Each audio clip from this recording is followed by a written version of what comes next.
in the vast expanse of Wyoming's high desert, where the wind carries stories across endless plains and the silence can either heal or haunt you, there stood a ranch that most folks had forgotten existed. The Morgan Ranch, 30 miles from the nearest town, was home to Jack Morgan, a man whose reputation for silence was as legendary as his skill with cattle. At 42, Jack had perfected the art of solitude, building walls higher than his property fences to keep the world at bay. But on one bitter December night, when the temperature dropped below zero and the wind howled like a wounded animal, those walls would come crashing down. A desperate knock at his door would change everything Jack thought he knew about family, healing, and what it truly means to be home. Because sometimes the people we need most arrive when we least expect them, and sometimes they come with 4 kids, 3 suitcases, and nowhere else to go. But before we begin, leave a like, subscribe to the channel, and tell us where you're listening from.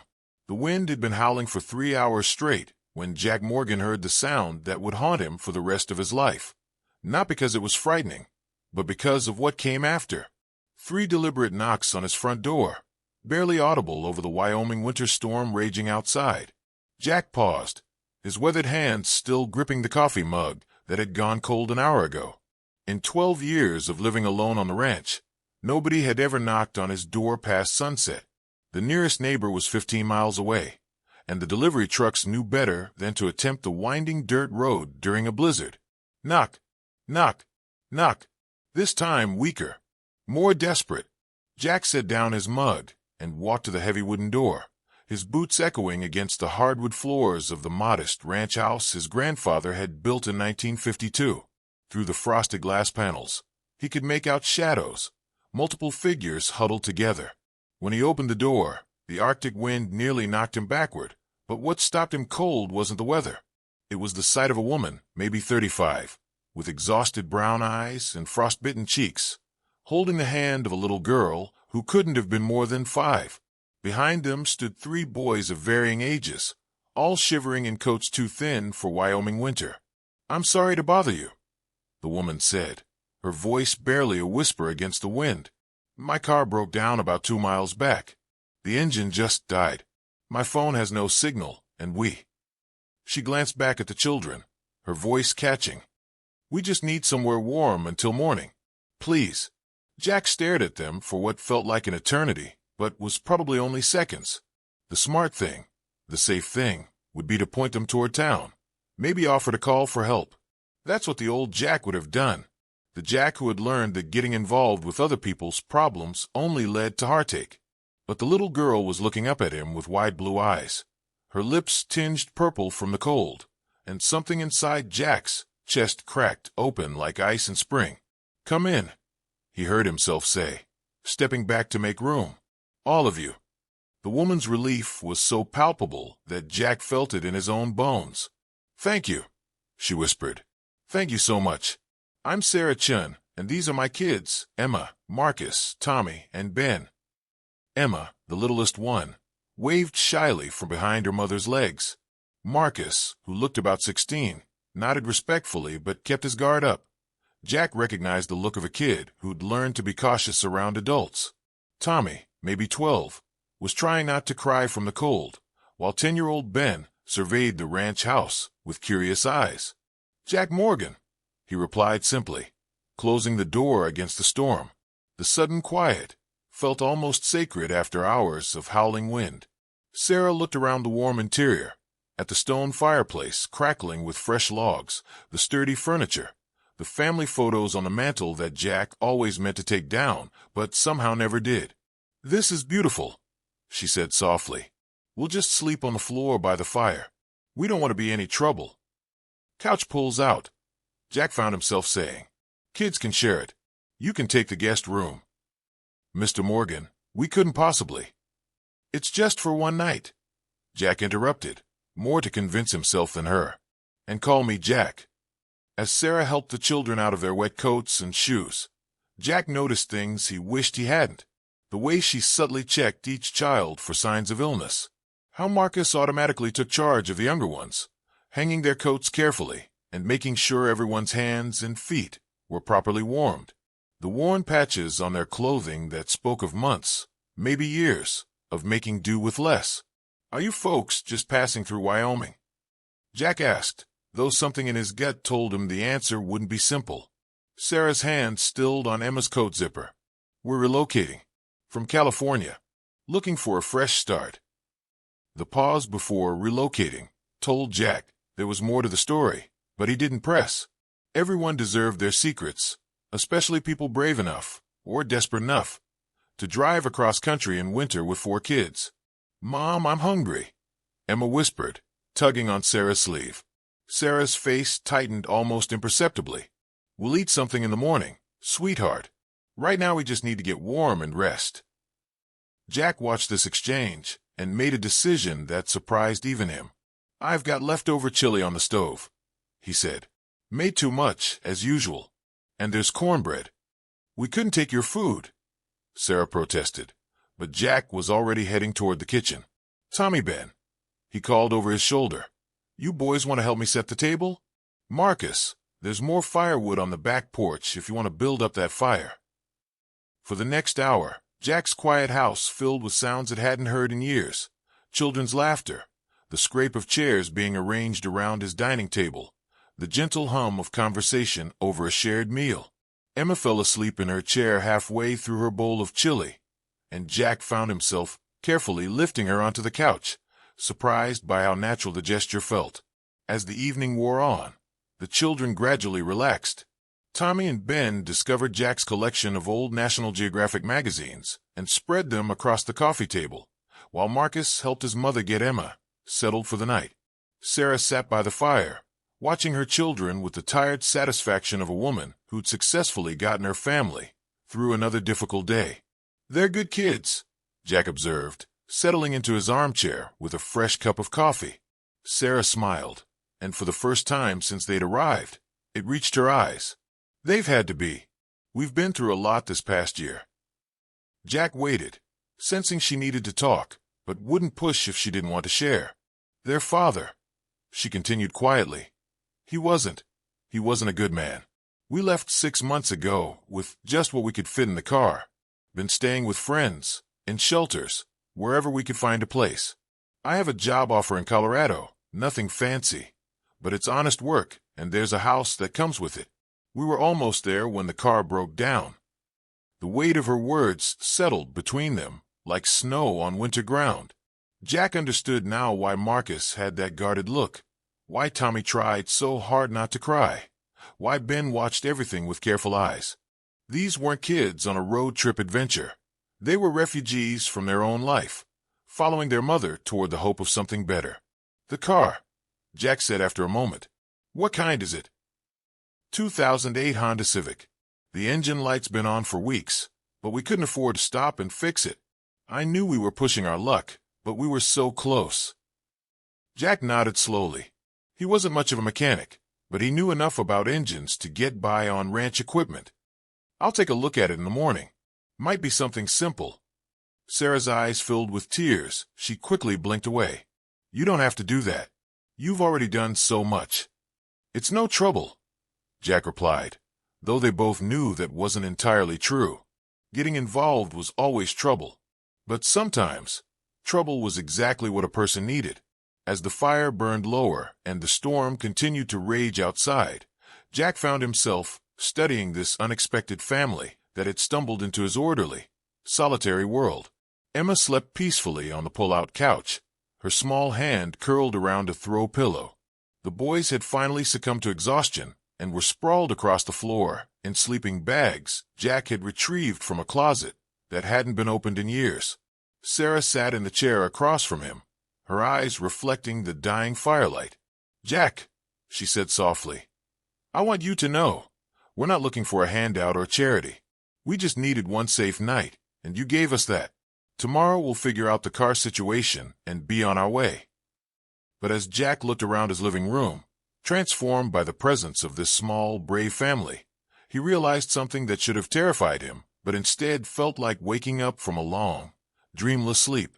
For the first time in 12 years, his house felt like a home, and morning, when it came, would bring decisions that none of them were prepared to make. Jack woke before dawn, as he had every morning for the past 12 years. But instead of the usual silence that greeted him, he heard the soft sounds of breathing from the living room, the whispered conversation of children trying not to wake the adults, and the unfamiliar but comforting presence of other human beings in his space. By the time he had coffee brewing and bacon sizzling in the cast-iron skillet, the house was stirring to life. Emma appeared first, her hair sticking up at impossible angles, clutching a stuffed rabbit that had seen better days. "Morning, sweetheart," Jack said, surprised by how easily the endearment slipped out. "You sleep okay?" Emma nodded solemnly and climbed onto one of the kitchen chairs, watching with fascination as he flipped bacon with expert precision. "My mom says you're going to fix our car." "Going to try," Jack replied honestly. "Sometimes cars just need a little help, like people do." Sarah appeared in the doorway, looking more rested than she had the night before, but still carrying that weight of worry that seemed permanently etched in her shoulders. "Emma, you shouldn't bother Mr. Jack." "She's no bother," Jack said, meaning it. "I was just telling Emma that I'll take a look at your car after breakfast. How do you folks feel about pancakes?" The next hour passed in a blur of domestic activity that Jack hadn't experienced since before. Marcus helped with the pancakes, revealing an easy competence in the kitchen that spoke of a boy who'd learned to help his mother with whatever needed doing. Tommy and Ben set the table with military precision, while Emma appointed herself the official syrup distributor, a job she took very seriously. As they ate, Jack found himself learning small details about each of them.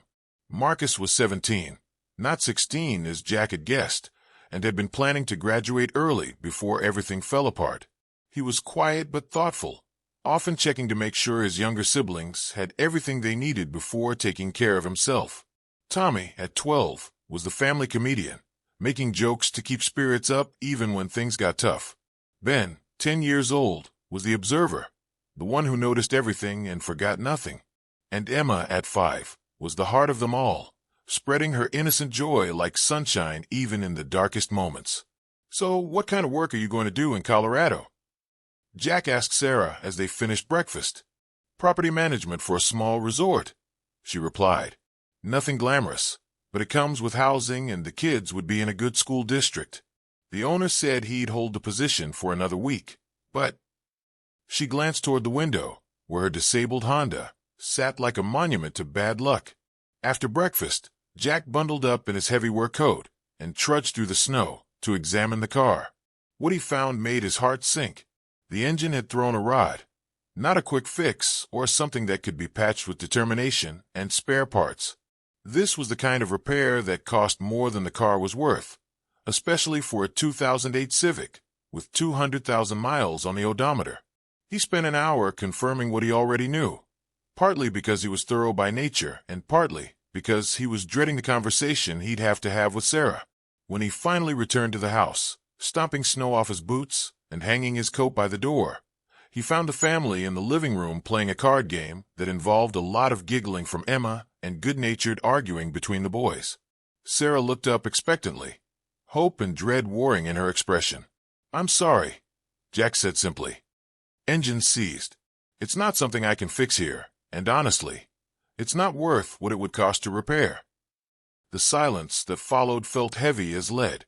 Emma continued arranging her cards, not understanding the implications, but the older children went very still. Sarah closed her eyes for a moment, and when she opened them, Jack saw the kind of determination that had probably gotten her through the past 6 months. "Okay," she said quietly. "Okay. Is there a bus station in town? Or maybe I can call the resort, see if they can wait a little longer."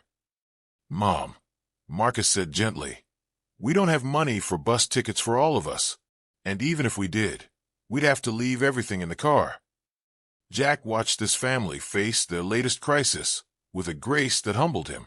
No shouting, no blame, no falling apart, just quiet assessment of options and figuring out the next step. It reminded him of his own family, back when he'd had one, before the accident that took his wife and daughter, before he'd learned that loving people just meant having more to lose. "There might be another option," he heard himself say, the words coming out before his brain could stop them. Everyone looked at him. "I mean, If you wanted to consider it, he continued, feeling like he was stepping off a cliff. The job in Colorado, would they consider you working remotely, at least to start? Sarah frowned. I don't know. It's property management, so being on-site would be important. Why? Jack took a breath that felt like the deepest one he'd taken in years. This ranch is bigger than I can handle alone, especially during calving season. And the house. He gestured around the room that had felt so alive the past 18 hours. It's got plenty of space going to waste. If you wanted to stay, at least temporarily, I could use the help, and you'd have a roof over your heads while you figure out your next move. The silence stretched out like a rubber band about to snap. Jack, Sarah said carefully, that's incredibly generous, but we couldn't impose like that. We're strangers. You don't owe us anything. You're right, Jack agreed. I don't owe you anything. And you don't owe me anything either. But sometimes people can help each other out without it being about debt or obligation. Marcus was studying Jack with those careful eyes. What kind of help would you need? General ranch work, fence repair, feeding cattle, equipment maintenance. Your mom could handle the books and scheduling. I'm terrible at the business side. Tommy and Ben could help with chores after school, if there's a school bus that comes out this far. There is, Jack continued, warming to the idea despite himself. Stops right at the end of the driveway. Emma would be in kindergarten, the boys in middle and high school. Emma looked up from her cards. Would we have our own rooms? The innocence of the question hit Jack square in the chest. When had any of these kids last had their own room, their own space, their own sense of permanence? Yes, sweetheart, he said softly. You'd have your own rooms. Sarah was shaking her head. Jack, I can't let you do this. You said yourself, you barely know us. What if it doesn't work out? What if the kids are too much trouble? Or I can't handle the ranch work? Or... Then we figure it out as we go. Jack interrupted. Look, I'm not talking about adoption or permanent arrangements. I'm talking about giving each other a chance to breathe. You need time and space to get back on your feet. I need help with the ranch. Maybe we can help each other. Tommy raised his hand like he was in school. Do you have internet? I'm supposed to stay caught up with my classes. Despite everything, Jack smiled. Satellite internet. Not the fastest, but it works. Can we really stay? Emma asked, looking between her mother and Jack. I like it here. It's warm and safe, and Jack makes good pancakes. Sarah's composure finally cracked, just a little. She wiped her eyes quickly and looked at Jack with an expression he couldn't quite read. Why would you do this for strangers?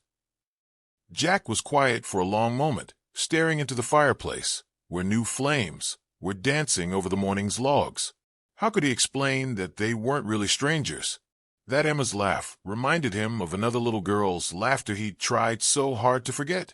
That Marcus's protective instincts toward his siblings echoed Jack's own lost sense of purpose. That Sarah's fierce love for her children was something he recognized and admired and envied all at once. Because, he said finally, sometimes strangers are just family you haven't gotten to know yet. The decision, when it came, felt as inevitable as sunrise. Sarah looked around at her children, at Marcus nodding encouragingly, at Tommy and Ben practically vibrating with excitement, at Emma, who had already made herself at home on Jack's couch. Okay, she said, her voice barely above a whisper. Okay, but we contribute. We earn our keep. And if it becomes a problem for anyone at all, we move on with no hard feelings. Jack extended his hand for a shake, and when Sarah took it, he felt something shift in his chest, like a door he'd thought was permanently sealed cracking open just enough to let in a sliver of light. Deal, he said. Outside, the Wyoming wind continued to howl across the endless plains, but inside the Morgan Ranch house, a new kind of silence had settled, not the hollow quiet of isolation, but the peaceful hush of people who had found exactly where they belonged. 3 weeks into February, Jack Morgan's life had transformed so completely that he sometimes stood in his own kitchen and wondered if he'd stepped into someone else's reality. The coffee pot that used to brew a single cup now produced enough for 2 adults. The washing machine ran daily instead of weekly. The house that once echoed with the hollow sound of one person's footsteps now buzzed with the constant, comforting noise of family life. Sarah had taken to the ranch work like she'd been born to it, which surprised them both. She had a natural way with the cattle and an analytical mind perfect for the business side of operations that Jack had always neglected. Within a week, she'd organized his chaotic filing system and created a schedule for equipment maintenance that would save thousands in repair costs. "You know," she said one morning as they stood watching the sunrise paint the snow-covered pastures gold, "I never thought I'd say this, but I actually like it here." Jack sipped his coffee, a smile tugging at the corner of his mouth. "Even when it's 20 below and the wind's trying to knock you over?" "Especially then," Sarah replied. "There's something honest about it. The weather doesn't pretend to be anything other than what it is." They developed a comfortable working partnership. Jack handled the heavy physical labor and livestock management, while Sarah managed the books, scheduled deliveries, and handled communications with buyers. It was a natural division that played to both their strengths, and ranch productivity had noticeably improved. But it was the children who had truly brought the Morgan Ranch back to life. Marcus had thrown himself into his senior year coursework with the determination of someone who finally had a stable place to study. The school guidance counselor had called twice to praise his academic improvement and discuss college applications. Jack had been surprised to find himself offering to help with application fees. Then even more surprised when Marcus had accepted the help with dignity rather than shame. "I'll pay you back," Marcus had said seriously, "once I get a job after graduation." "We'll talk about it then," Jack had replied, meaning it. Tommy and Ben had become Jack's unofficial ranch assistants, following him around after school and on weekends, eager to learn everything about cattle and horses and the delicate ecosystem of ranch life. Tommy's natural humor kept spirits up during the coldest days, while Ben's careful attention to detail made him invaluable for tasks that required precision. "Jack," Ben had asked one afternoon while they were checking fence posts, "do you think we could get a dog?" "What kind of dog?" Jack had replied, though he was already mentally calculating which of the local ranchers might have cattle dog puppies available. "A working dog. Something that could help with the cattle and maybe protect Emma when she's playing outside."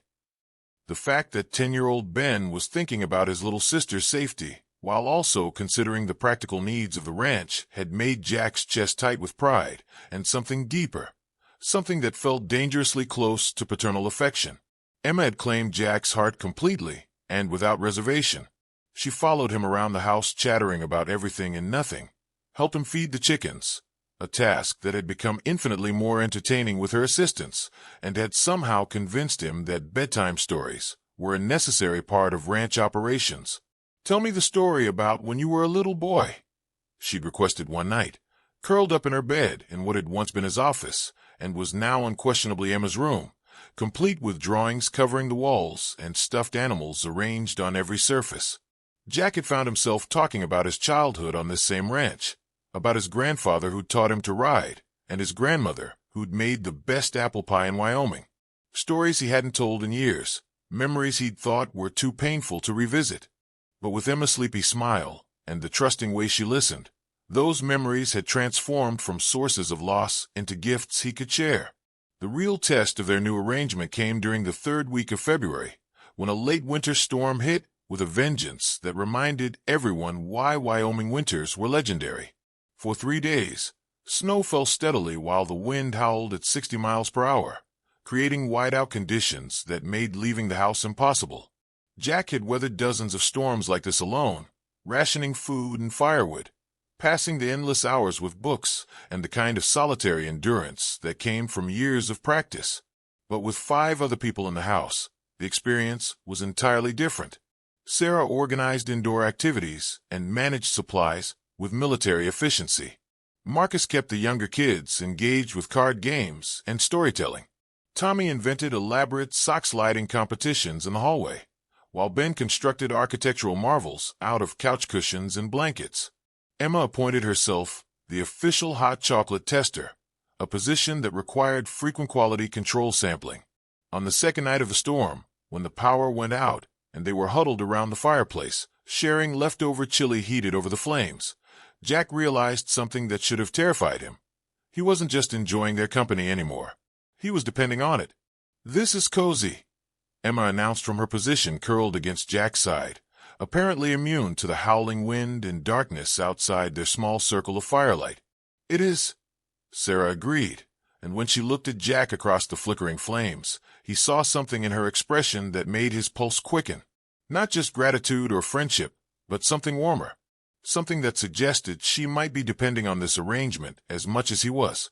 The storm passed, as Wyoming storms always do, leaving behind a landscape so pristine and beautiful it looked like a Christmas card.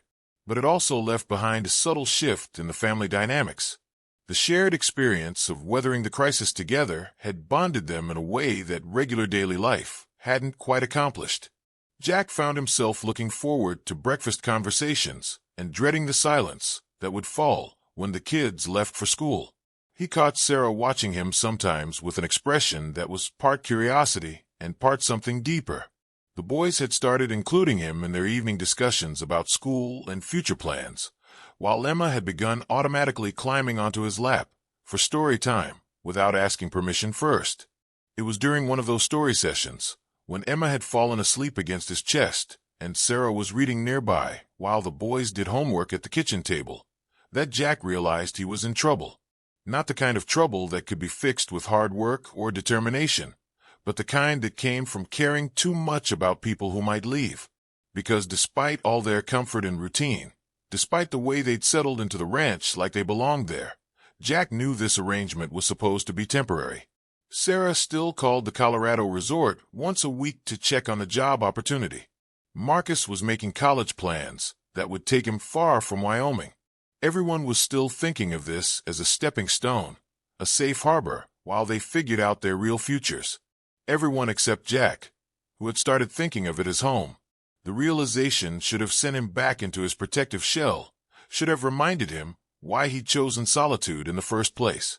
Instead, it made him more determined than ever to prove that sometimes temporary arrangements could become permanent ones, if everyone wanted them badly enough. But wanting something and keeping it, Jack knew from painful experience, were two entirely different things. The first sign that their carefully constructed paradise might be fragile came on a Tuesday morning in early March, when Sarah hung up the phone with an expression Jack had learned to read as trouble. "That was the resort in Colorado," she said, accepting the cup of coffee he offered with hands that trembled slightly. "They need an answer by Friday. They've been holding the position for almost 2 months, and they have other candidates." Jack felt his stomach drop, but kept his voice steady. "What did you tell them?" "That I'd call them back by Thursday."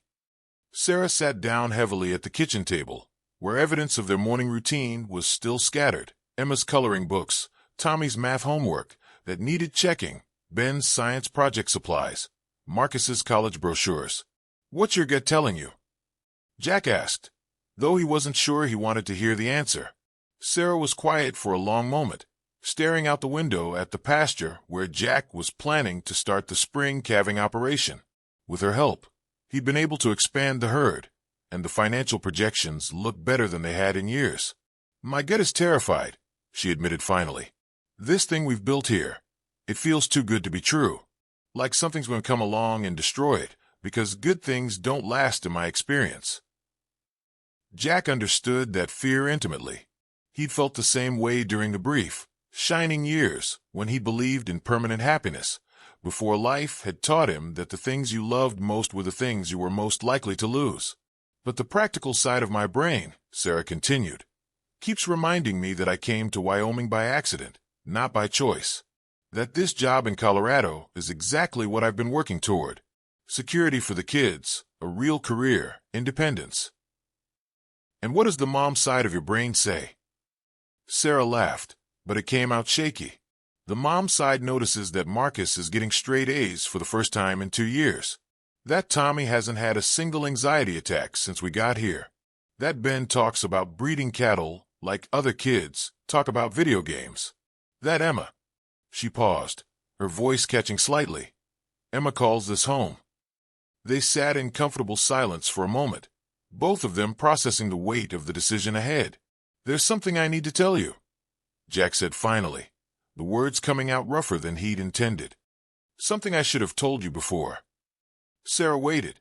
This ranch, it used to be a family place. I had a wife, Melissa, and a daughter, Katie. Katie was about Emma's age when. He stopped, surprised by how difficult it still was to say the words aloud.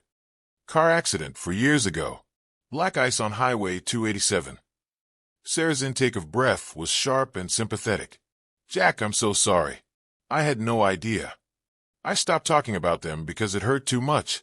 Packed away all their things. Tried to forget. Built these walls to keep from ever going through that kind of loss again. He looked directly at Sarah, needing her to understand. But having you and the kids here, it's like the house remembered how to be a home. Like it was just waiting for the right family to fill it up again. Are you saying what I think you're saying? Jack took a deep breath that felt like jumping off a cliff. I'm saying I love you. All of you. I love the way Marcus takes care of everyone without being asked. I love Tommy's terrible jokes and Ben's careful questions, and Emma's absolute faith that the world is basically good. And I love you, Sarah. The way you make coffee for 2 without thinking about it. The way you've made this house feel alive again. The way you've made me remember what it feels like to be part of something bigger than myself. Sarah's eyes were bright with unshed tears. Jack, I know it's complicated, he continued quickly. I know you have your own plans and dreams, and you don't need some broken-down rancher telling you what he wants. But I needed you to know that if you decide to stay, it won't be because you're stuck here or because you don't have other choices. It'll be because you choose this. Choose us. Before Sarah could respond, the school bus pulled up at the end of the driveway, and within minutes the house filled with the controlled chaos of children returning home. Homework needed supervision, snacks needed preparation, and the afternoon chores required attention. But throughout the rest of the day, Jack caught Sarah watching him with an expression that gave him hope and terror in equal measure.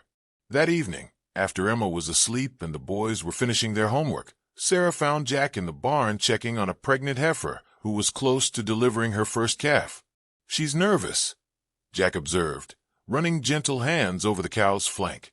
First-time moms usually are. Don't know what to expect. Don't know if they can handle what's coming. Smart girl, Sarah said softly. It is scary, not knowing if you can handle what's coming. They worked together in comfortable silence, Jack monitoring the heifer while Sarah organized the supplies they'd need for the delivery. It was the kind of partnership they'd developed over the past 2 months. Wordless communication, shared responsibility, total trust in each other's competence. I called Colorado back, Sarah said suddenly. Jack's hands stilled on the equipment he was checking. And I told them I couldn't take the position, that my family had found something better. The relief that flooded through Jack was so intense he had to grip the stall rail for support. Sarah, are you sure? I meant what I said about not wanting you to feel trapped here. She turned to face him fully, and in the soft light of the barn single bulb, she looked more beautiful than he'd ever seen her. Jack Morgan, I have spent the last 2 months watching you love my children like they were your own. I've seen you teach Tommy how to drive the tractor and help Ben with his science fair project and read bedtime stories to Emma with the patience of a saint. I've watched you include Marcus in every major ranch decision and treat him like the capable young man he's becoming instead of the broken kid he was when we got here. She stepped closer, close enough that he could see the determination in her eyes. And I've fallen completely, hopelessly in love with the man who opened his door to strangers in the middle of a blizzard and somehow gave us everything we didn't even know we were looking for. Jack reached out and cupped her face in his work-roughened hands, amazed that she was letting him, amazed that this was real. I love you too, he said simply. All of you. More than I ever thought I could love anything again. When he kissed her, it felt like coming home and starting a new journey all at the same time. The heifer chose that moment to begin active labor, and the next several hours were spent in the controlled intensity of helping bring new life into the world. Marcus appeared at some point to help, having heard the commotion from the house. Tommy and Ben showed up with hot coffee and sandwiches. Even Emma was allowed to peek over the stall door to witness the miracle of birth. When the calf finally arrived, healthy and perfect and stubbornly determined to stand within minutes of being born, Jack looked around at the faces surrounding him and felt something click into place in his chest. "So," he said to Sarah as they watched the new mother clean her baby with obvious pride, "I guess we're really doing this. All of us, together." Sarah smiled and leaned against his side, solid and warm and permanent. "I guess we are." Marcus cleared his throat. "Actually, there's something we need to discuss. About this family arrangement." Jack felt his stomach clench. Had he misread the situation? Was Marcus going to object to his mother's decision?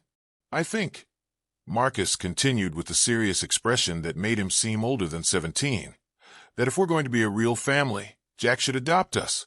Legally, I mean. So it's official." Tommy nodded enthusiastically. "Yeah, then I could put Morgan on my science fair project." "Thomas Morgan sounds way cooler than Thomas Chun." "Can I be Emma Morgan?" Emma asked from her perch on Jack's shoulders, where she'd climbed during the calf watching. "I like that name." Ben, ever practical, added, "It would be good for school registration and medical stuff too.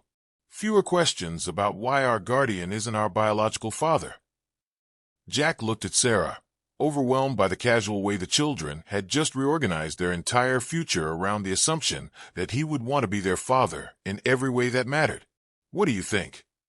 Sarah asked softly, ready to officially become a dad to 4 kids all at once. Jack thought about his grandfather, who had built this ranch with the dream of passing it down through generations.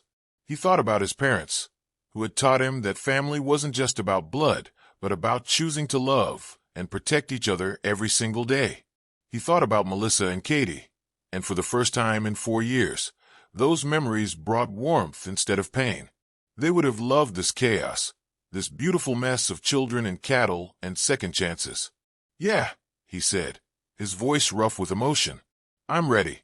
6 months later, on a perfect September afternoon, when the Wyoming sky stretched endlessly blue and the aspen trees were just beginning to hint at gold, Jack Morgan stood in front of a judge and officially became the father of Marcus, Tommy, Ben, and Emma Chin Morgan. Sarah had kept her maiden name hyphenated with his, and the children had chosen to do the same, creating a family name that honored both their past and their future. The ceremony was simple. Just the 6 of them, Jack's lawyer, and Judge Martinez, who had known Jack since he was Ben's age and had watched his transformation over the past year with obvious approval. "It's unusual," the judge noted as he signed the final papers, "for a single man to adopt 4 children at once. But then again, nothing about this family seems particularly usual." He was right. Their family defied easy categorization. They were a rancher who had learned that love wasn't something you could protect yourself from, a mother who had discovered that sometimes the best destinations were the ones you never planned to reach, and 4 children who had found that home wasn't a place, but the people who choose to love you unconditionally. Marcus was starting his freshman year at the University of Wyoming in January, planning to study agricultural business, so he could return to help expand the ranch operations. Tommy had started a 4-H cattle project and was already talking about breeding programs with the enthusiasm of a future rancher. Ben was teaching Emma to ride and had appointed himself head of ranch security, a position he took very seriously. And Emma had fully embraced her role as the heart of the family, spreading her particular brand of joy to every corner of their lives. "So," Sarah said as they drove home from the courthouse, the legal papers safely filed away and the children chattering excitedly in the back seat about the celebration dinner Jack had promised them, "How does it feel to officially be a dad?"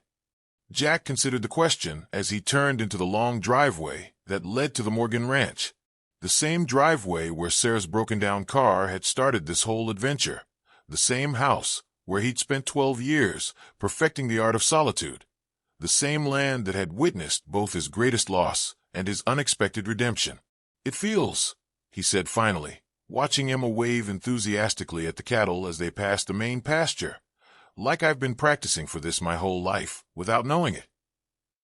That evening, as the family gathered around the dinner table that now seated 6 instead of 1, Jack looked around at the faces that had become his world. Marcus was explaining college course requirements to anyone who would listen. Tommy was making increasingly elaborate plans for their celebration that involved fireworks and probably violated several safety regulations. Ben was carefully cutting Emma's steak into manageable pieces while she told a rambling story about her day at school that somehow involved a caterpillar, her best friend Madison, and the proper way to feed chickens. Sarah caught his eye across the table and smiled, the same smile that had convinced him to let a family of strangers into his house on a cold December night, but deeper now, richer with shared history and hard-won trust. "Penny for your thoughts," she said. Jack reached across the table and took her hand, still amazed that he was allowed to do that, still grateful for the courage it had taken for both of them to choose love over safety. "Just thinking," he replied, "about how sometimes the best things in life are the ones that knock on your door when you least expect them." Outside, the Wyoming wind whispered across the plains, carrying the promise of winter and the certainty of spring. Inside the Morgan Ranch house, a family that had been born from necessity and built on hope settled into another evening of the ordinary, extraordinary life they had created together. And in his chair at the head of the table, Jack Morgan, husband, father, rancher, and believer in second chances, finally understood what his grandfather had meant when he'd said that the land would provide everything a man needed, if he was brave enough to recognize it when it arrived. Sometimes it arrived as rain after a drought, sometimes as a good price for cattle or a mild winter that didn't cost too much in hay and heartache. And sometimes it arrived as a desperate woman and 4 children who knocked on your door during a blizzard and taught you that the silence you thought was protecting you was actually just keeping you from hearing the sound of your own heart beating. The Morgan Ranch had been in Jack's family for 3 generations. Now, as he watched his children plan their futures around this land he loved, he knew it would be here for at least 3 generations more. And that, he thought as Emma climbed onto his lap for her nightly story and Sarah began clearing dishes with the efficient grace of someone who was exactly where she belonged, was the kind of legacy his grandfather would have been proud of. Not just land passed down through blood, but love passed down through choice. Not just the preservation of a place, but the creation of a home. In the end, that made all the difference. 5 years later, the Morgan Ranch thrived under the care of a family that had learned that love multiplies rather than divides when shared freely. Marcus had graduated from college and returned home to implement innovations that had doubled their cattle operations' profitability. Tommy was a senior in high school, already accepted to agricultural programs at 3 universities. Ben was the regional 4-H champion in cattle showmanship, and Emma was 10 years old and could ride any horse on the ranch with fearless confidence. Sarah had started a small business, managing books for neighboring ranches, combining her organizational skills with her deep understanding of agricultural operations. Jack had been elected to the county agricultural board and was known throughout Wyoming as a rancher who proved that sometimes the most successful operations were built on the foundation of family rather than just business. On quiet evenings, when the work was done and the children were occupied with homework or their own projects, Jack and Sarah would sometimes sit on their front porch and watch the sunset paint the endless sky in shades of gold and crimson. "Do you ever wonder," Sarah asked one such evening, "what would have happened if our car hadn't broken down that night?" Jack considered the question, then shook his head. "No," he said simply. "I think some things are meant to happen exactly the way they do. The car breaking down, you knocking on my door, all of it. I think you would have found your way here eventually, one way or another." Sarah smiled and leaned against his shoulder, watching Emma and Ben race their horses across the pasture while Tommy and Marcus repaired fence in the distance. "You really believe that?"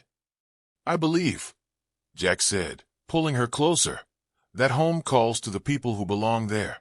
And you and the kids belonged here long before you knew this place existed."